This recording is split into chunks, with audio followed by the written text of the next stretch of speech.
Meus amados, o povo poderia convidar muitas pessoas, eu não sei porque ele me convidou. Até agora eu estou perguntando para ele. Não sei porque a nossa amizade já vem de alguns anos. Possivelmente nós somos amigos há mais de 25 anos. Já nos conhecemos. Nós já conhecemos alguns ideais, conhecemos nossos sonhos, conhecemos nossas batalhas e conhecemos aquilo que nós sonhamos como igreja, aquilo que nós esperamos que a igreja possa alcançar no decorrer dos seus dias. Então nós vamos discutir sobre a importância do discipulado, não só para a sua vida, para a vida do seu ministério, para a vida de sua igreja. Eu espero que o nosso tempo vai ser bom para a gente conversar a respeito da matéria, expor aquilo que nós, como igreja, temos pensado, aquilo que nós esperamos seja prático para o Brasil. A primeira coisa que é bom a gente começar dizendo é que, por favor, eu estou aqui como um pastor presbiteriano que crê naquilo que eu estou falando.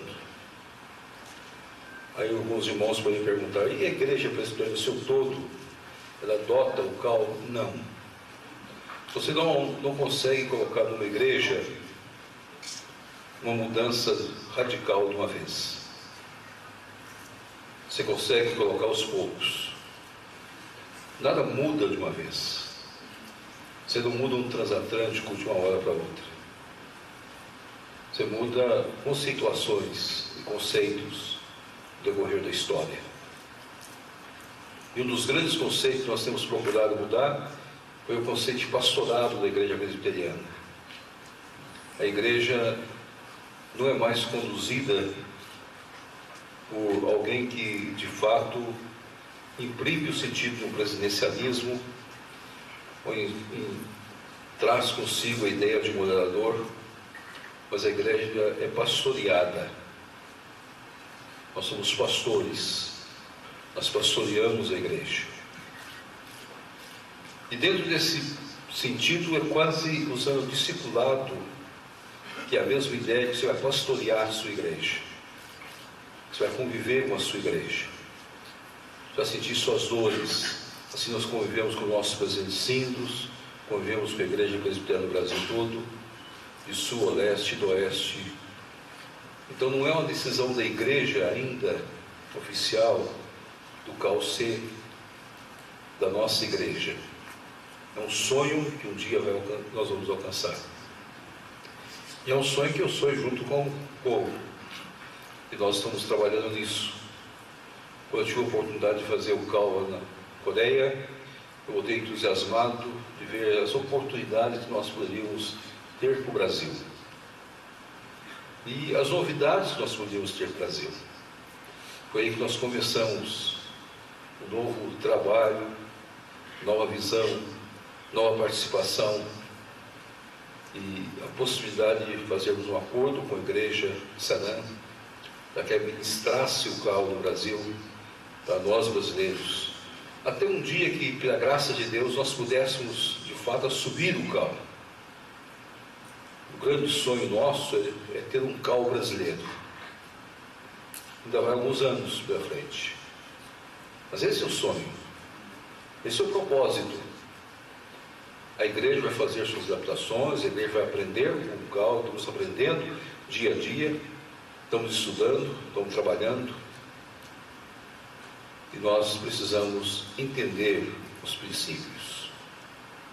Porque o princípio do CAL é o princípio de fazer discípulos. E esse é o nosso objetivo.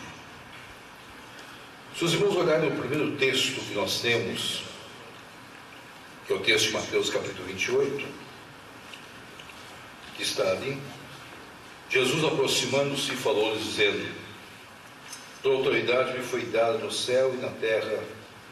Ide, portanto, fazei discípulos de todas as nações, batizando-os em nome do Pai, do Filho e do Espírito Santo. Ide e fazei discípulos em todas as nações. Eu creio que a grande falha da igreja no decorrer da história é que nós, como igreja, muitas vezes não paramos para entender as Escrituras Sagradas da multiplicação da igreja. E a nossa preocupação muitas vezes não é discipular as pessoas. A nossa grande preocupação da igreja é ter número de pessoas.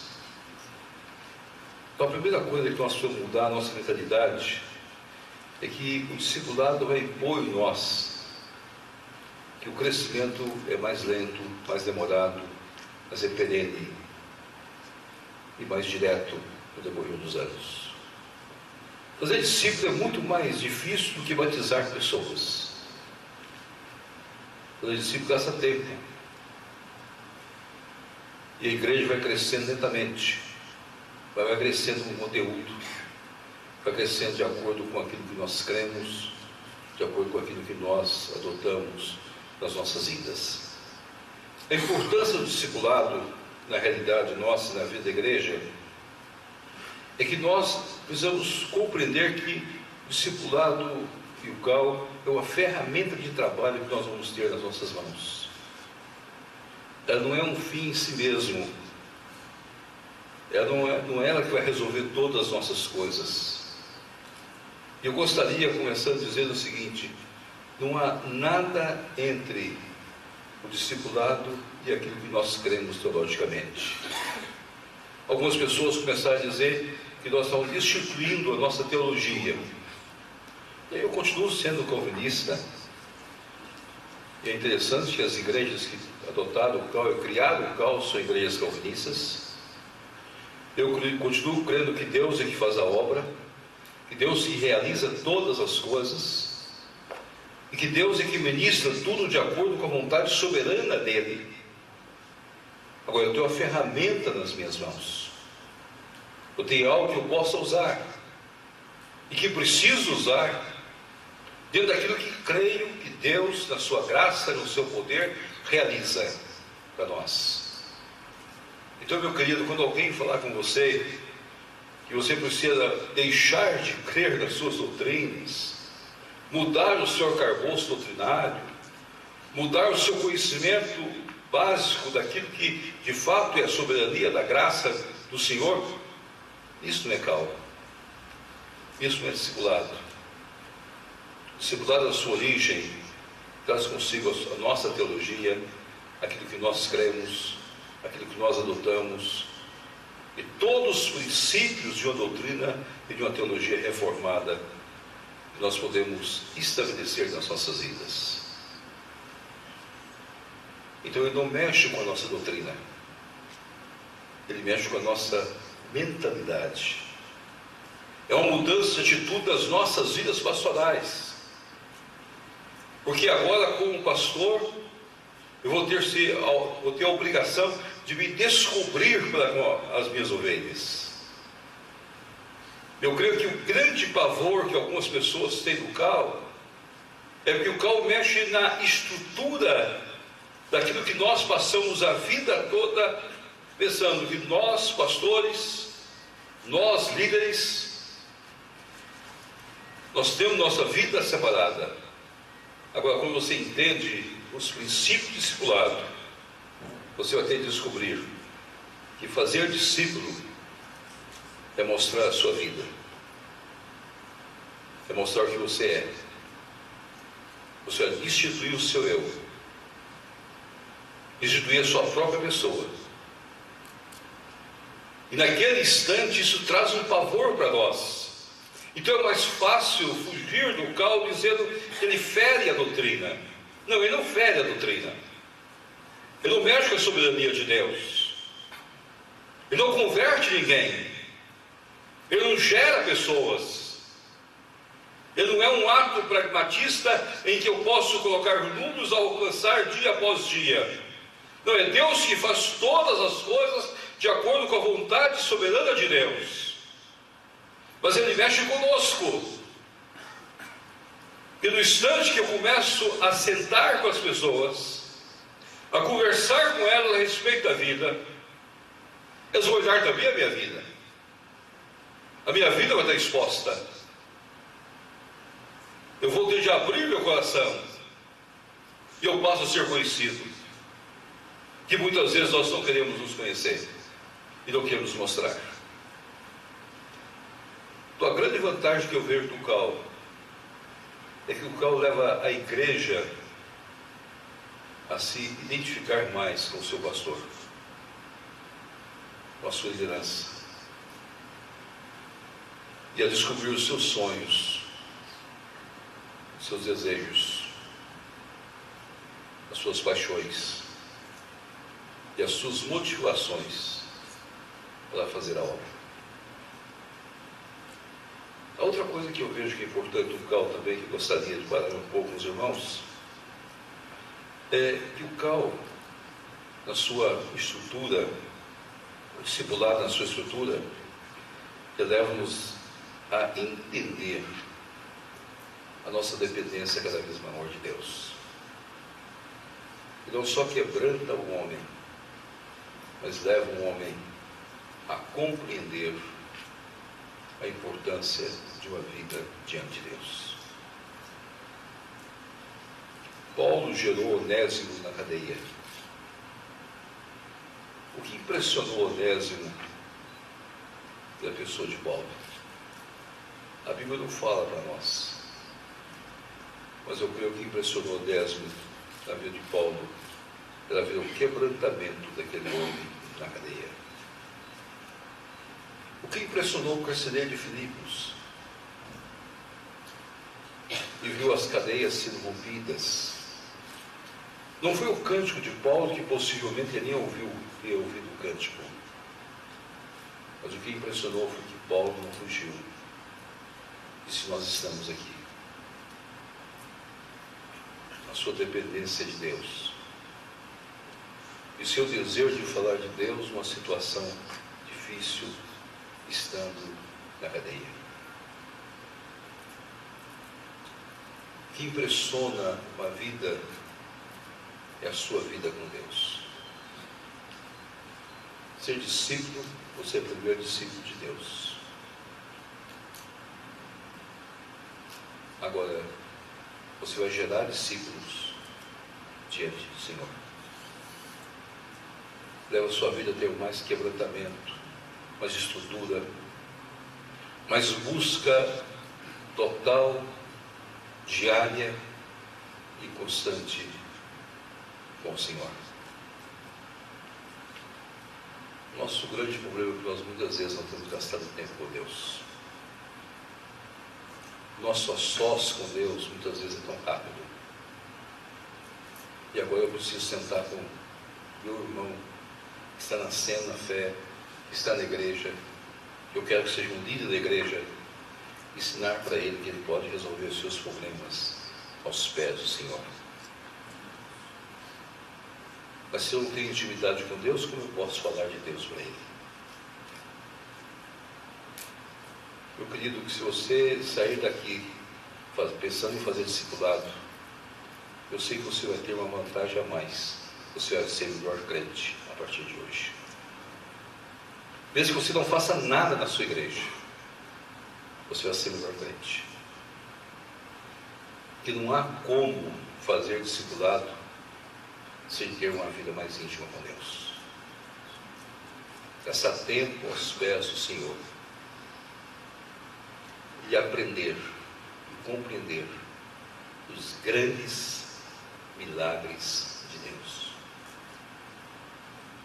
É pena que a igreja nossa ainda não entendeu isso.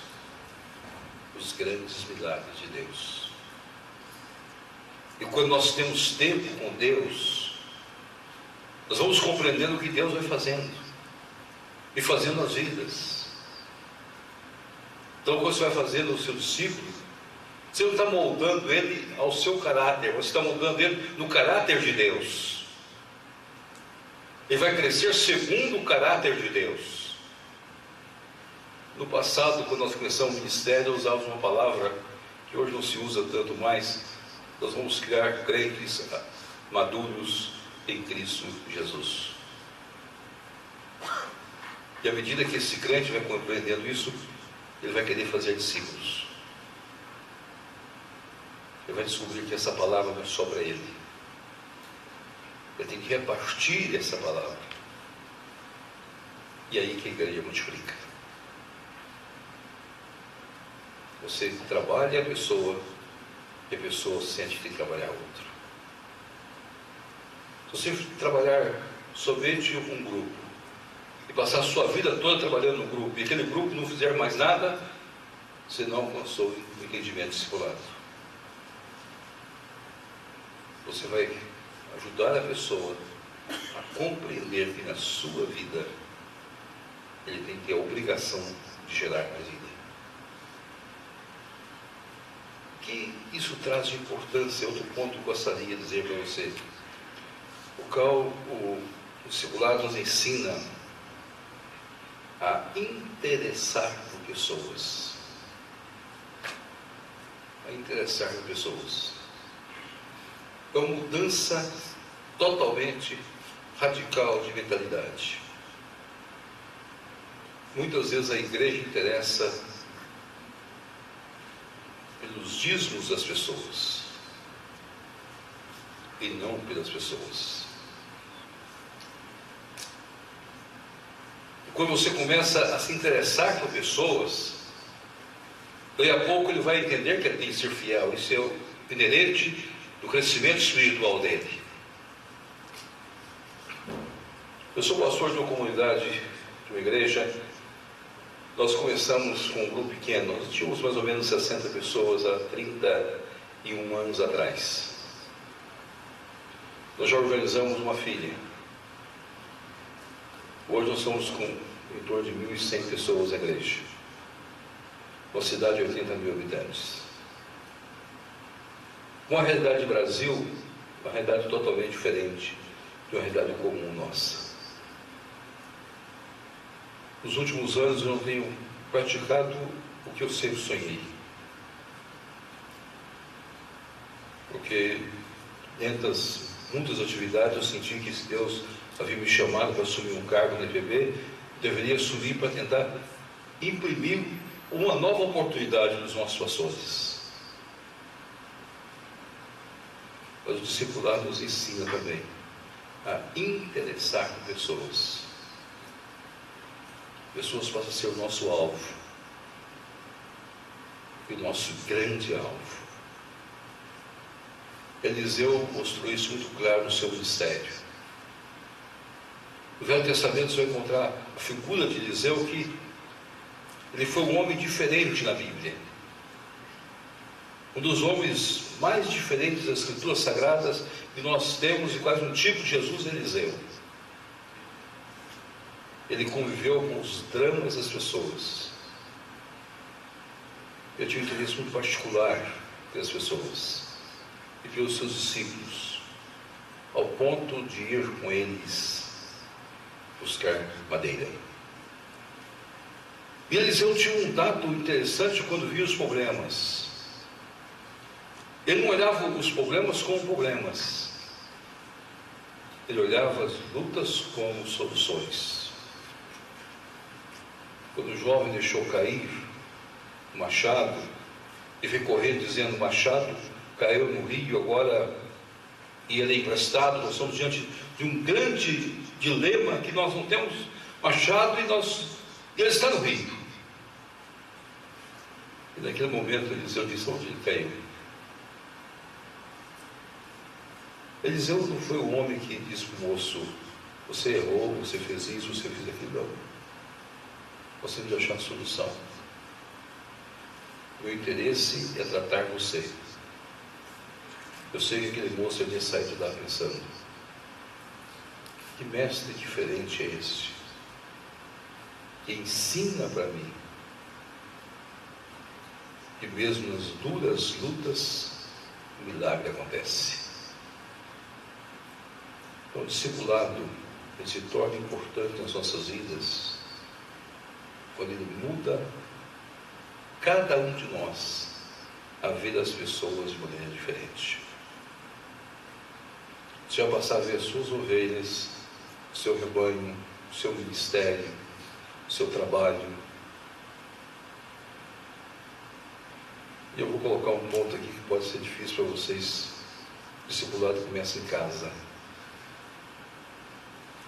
Quem não discipula os filhos e a esposa não vai discipular ninguém. Porque se a família não tiver a mesma ideia sua Você não vai aprender isso na igreja. Então é uma mudança total de mentalidade. Você tem que mudar a sua cabeça. Você não pode pensar que eu vou chegar na igreja agora que é uma ferramenta revolucionária para a minha igreja. Mas começa a sua família. A sua família vai ser discipulada, vai entender, vai sentir o prazer, vai sentir o amor seu para a igreja e vai compartilhar o seu ministério. A grande crise no Brasil hoje são pastores que estão vivendo em crise nas suas casas. Não é crise no ministério, porque a crise do ministério começa nas nossas casas. E nós estamos perdendo a luta dentro das nossas casas. E nós nos discipulamos os nossos. E muitas vezes nós estamos indo nessa direção e os nossos estão indo nessa direção. E nós nunca sentamos para orar a Deus. Então há interesse por pessoas. Então quando nós olhamos a realidade brasileira, eu tenho lutado pelo discipulado, porque eu creio que nós precisamos mudar a mentalidade da igreja brasileira para pensar em pessoas. E o discipulado faz isso conosco.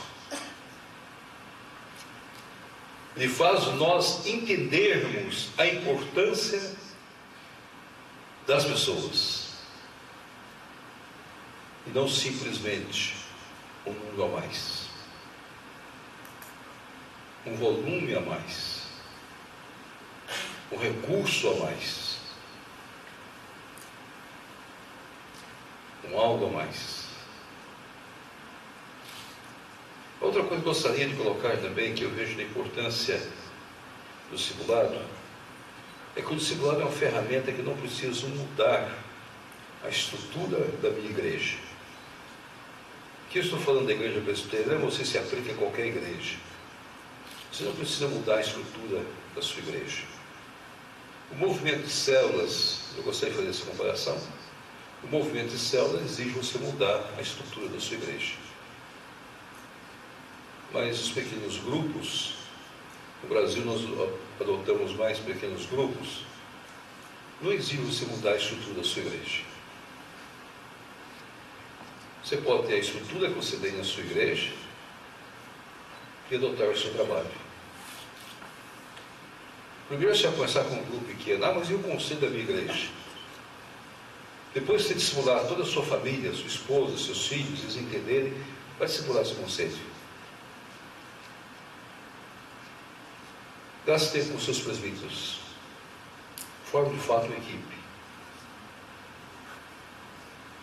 Porque nenhuma igreja vai crescer se a liderança dela não entender o que é discipulado. Eu tenho participado com o pastor Corro na plantação da igreja dele aqui em São Paulo. Eu acompanhei passo a passo e ele sempre compartilhando, dizendo: não pode organizar a igreja porque eu não discipulei ainda, não acabei de discipular a minha liderança. Então ele gastou um tempo para discipular a liderança dele. Depois de discipular a liderança, precisa de novos presbíteros, são pessoas que sejam discipuladas também, que têm a mesma mentalidade.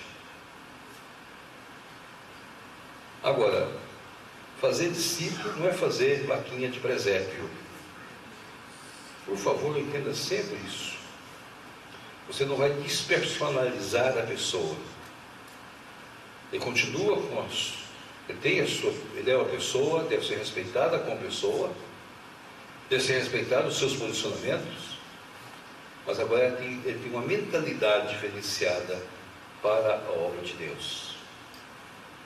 E essa mentalidade precisa ser compartilhada por todos. Você vai procurar discipular aqueles que estão ao seu redor. Você não vai mudar uma igreja, você não muda um transatlântico de uma vez. Você muda o transatlântico aos poucos. Você trabalha aos poucos. Aí você precisa ter paciência. E muita paciência. Pode ser que você conviva com alguns líderes seus, vai gastar anos para você trabalhar a vida deles. Alguns anos da sua vida. Você vai gastar aí 10 anos, 12 anos.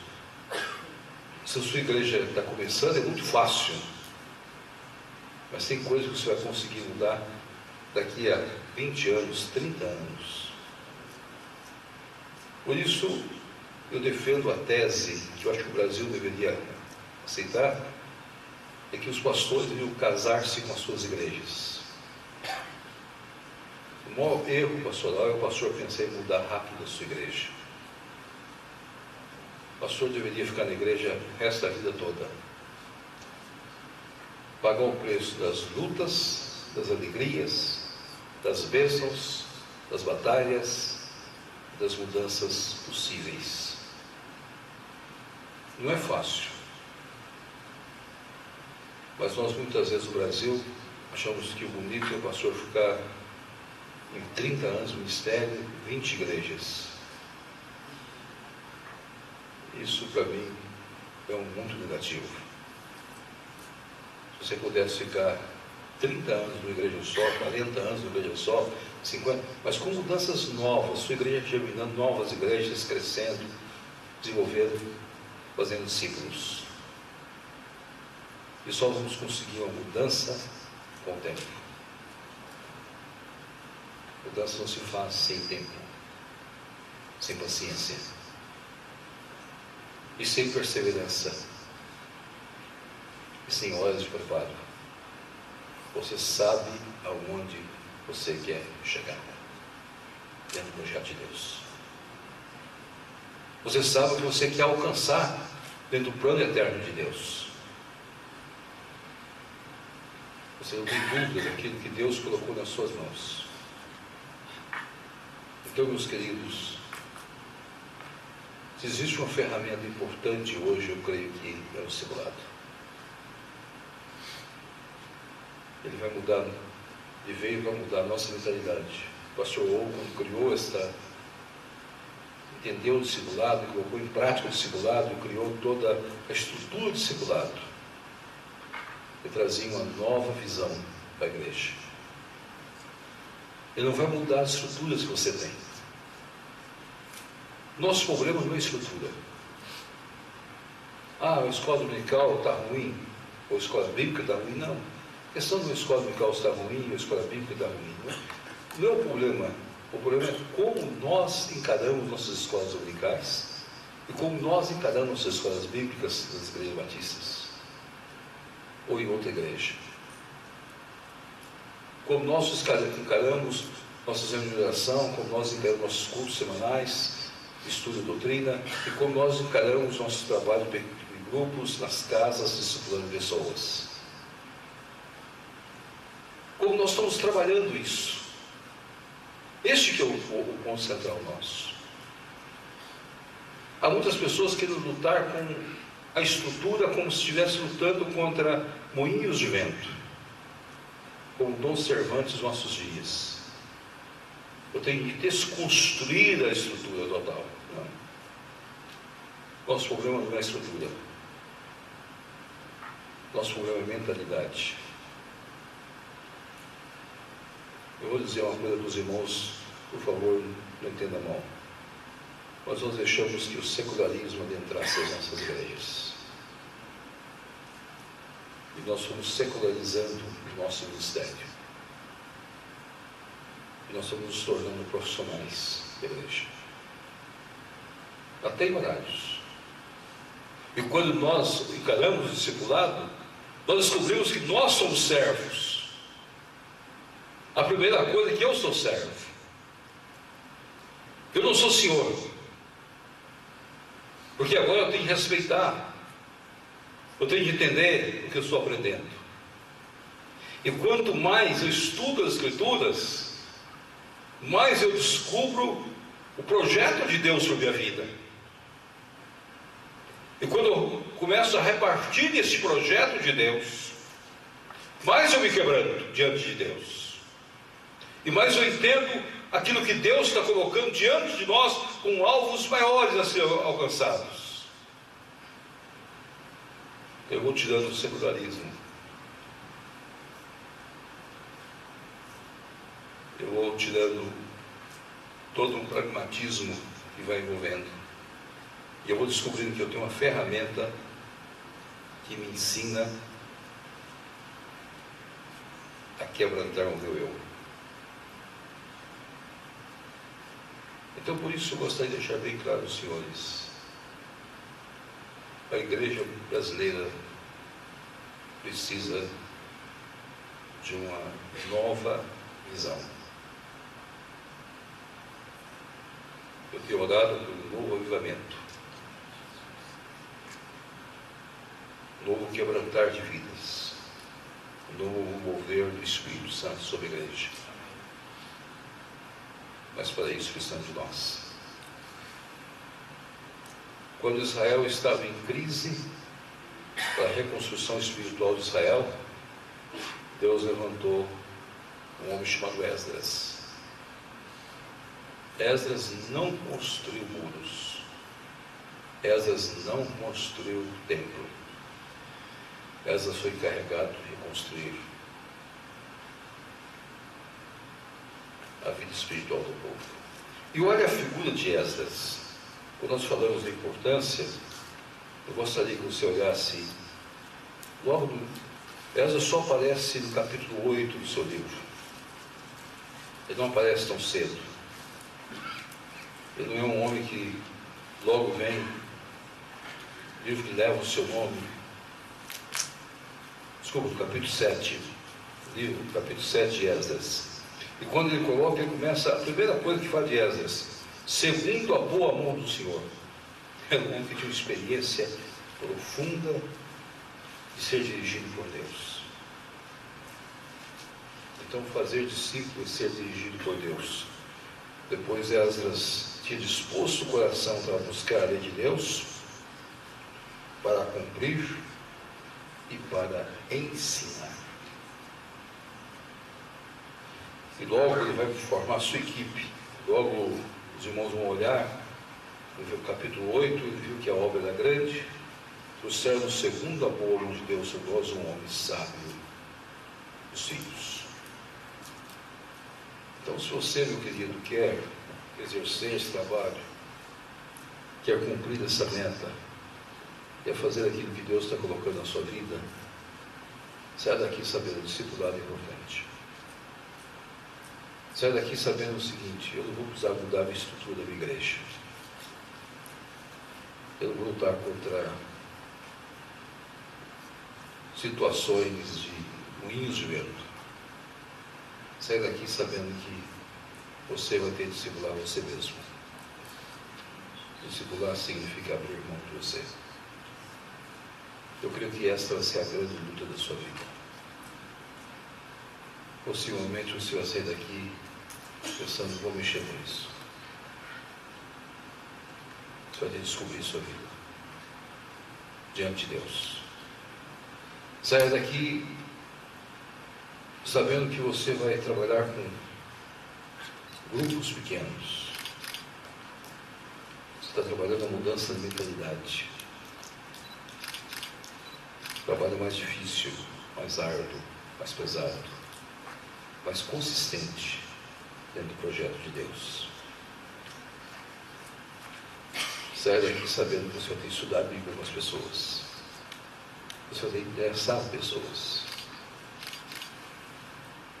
As pessoas passam a ser importantes para você, mais do que as estruturas que você tem, mais que as decisões que você toma. Eu, como diz aos irmãos, pertenço à igreja presbiteriana, sou presidente do concílio. Eu tenho aconselhado o Brasil todo. Nós só temos reuniões sem documentos.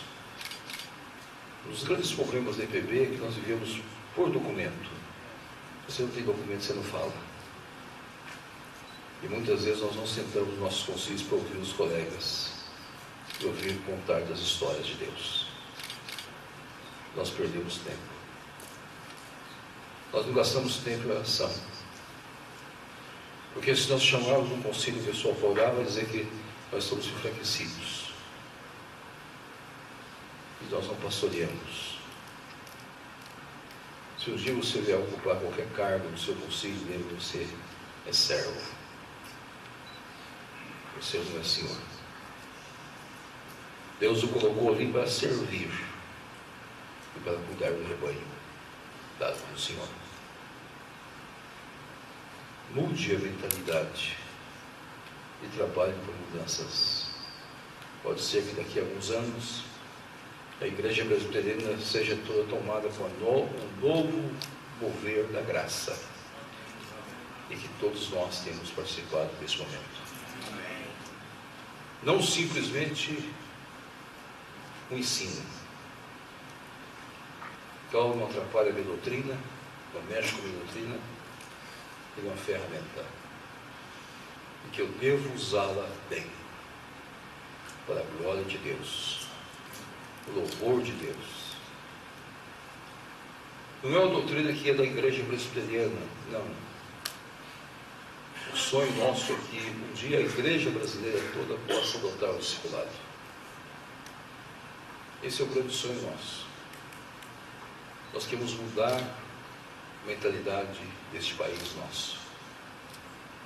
Não adianta nós falarmos que nós somos hoje um grupo tão grande de evangélicos, mas com os mesmos problemas, com a mesma ética. Para essa mudança nós precisamos de discípulos, pessoas diferenciadas, que entendem a soberania de Deus, a entrega ao Senhor e têm uma vida séria com Deus, a partir das nossas casas, a partir dos nossos lares, pela glória de Deus. Eu agradeço ao pastor Couto o convite. Não merecia estar aqui, e sou simplesmente um defensor desse ministério, mas eu gostaria de deixar essas palavras para os senhores. Que Deus os abençoe pela glória de Deus. Vamos orar. Eu os convidaria a ajoelhar para nós orarmos.